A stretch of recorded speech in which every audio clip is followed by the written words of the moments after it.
അപ്പോൾ sir already പറഞ്ഞു കഴിഞ്ഞു ഇവരൊക്കെ ഒരു ഡബിൾ ഫേസ് മെയിൻറ്റെയിൻ ചെയ്യുന്ന ആൾക്കാരാണെന്ന്. ഫാമിലിയിൽ മറ്റൊരു ഫേസ് ആയിരിക്കും, പുറത്ത് അവർ വേറൊരു ഫേസ് ആയിരിക്കും. കാരണം അവർക്കൊരു സെലിബ്രിറ്റി സ്റ്റാറ്റസ് ഉണ്ടല്ലോ. അപ്പോൾ അത് മെയിൻറ്റെയിൻ ചെയ്ത് പോകാൻ വേണ്ടിയിട്ട് അവർ മറ്റൊരു ഫേസ് ആയിരിക്കും കാണിക്കുന്നതെന്ന് സാർ ഓൾറെഡി പറഞ്ഞു കഴിഞ്ഞു.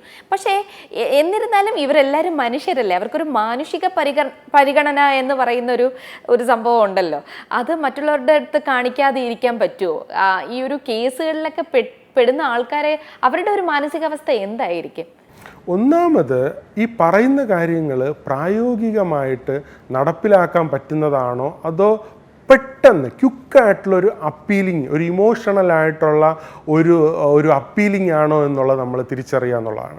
ഇപ്പോൾ പല മോട്ടിവേഷണൽ ക്ലാസ്സുകളും പല മോട്ടിവേഷണൽ വീഡിയോയും നമ്മൾ നോക്കിക്കഴിഞ്ഞാൽ ഒരു സ്റ്റാൻഡപ്പ് കോമഡി പോലെയാണ്.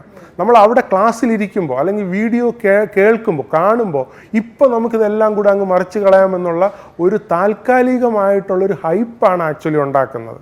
പക്ഷേ ഒരിക്കലും നമുക്ക് ആ വീഡിയോ കണ്ടുകൊണ്ട് നമ്മുടെ ലൈഫ് സക്സസ് ആക്കാൻ പറ്റില്ല എന്നുള്ളത് യാഥാർത്ഥ്യമാണ്. നമ്മുടെ ലൈഫ് സക്സസ്ഫുള്ളായിട്ട് മുന്നോട്ട് കൊണ്ടുപോകണമെങ്കിൽ നമുക്ക് അതിൻ്റേതായിട്ടുള്ള എബിലിറ്റി അത്യാവശ്യമാണ്, റിസോഴ്സസ്, ഓപ്പർച്യൂണിറ്റീസ്, ഒരുപാട് ഫാക്ടേഴ്സ് നമുക്ക് ഉണ്ടെങ്കിൽ മാത്രമാണ് നമുക്ക് പ്രോപ്പറായിട്ടൊരു സക്സസ് ഉണ്ടാക്കാനായിട്ട് കഴിയുക എന്നുള്ളത് യാഥാർത്ഥ്യമാണ്. അതിനേക്കാൾ ഉപരി ഹാർഡ് വർക്കും വളരെ ഇമ്പോർട്ടൻ്റ് ആണ്.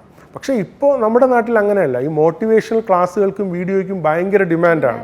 മോട്ടിവേഷണൽ സ്പീക്കേഴ്സൊക്കെ തന്നെ വലിയ രീതിയിൽ ചാർജ് ചെയ്തിട്ടാണ് ഓരോ ക്ലാസ്സുകൾ അവരെടുത്തു കൊടുക്കുന്നത്. അപ്പോൾ അവർ കൂടുതലും ഞാൻ മനസ്സിലാക്കിയിടത്തോളം ഞാൻ കണ്ടിരിക്കുന്നത് ഒരു എക്സൈറ്റ്മെൻ്റാണ് അവരിൽ ഉണ്ടാക്കുന്നത്, ഒരു ടെമ്പററി ആയിട്ടുള്ളൊരു ഫീലിംഗ് ആണ് ഉണ്ടാക്കുന്നത്.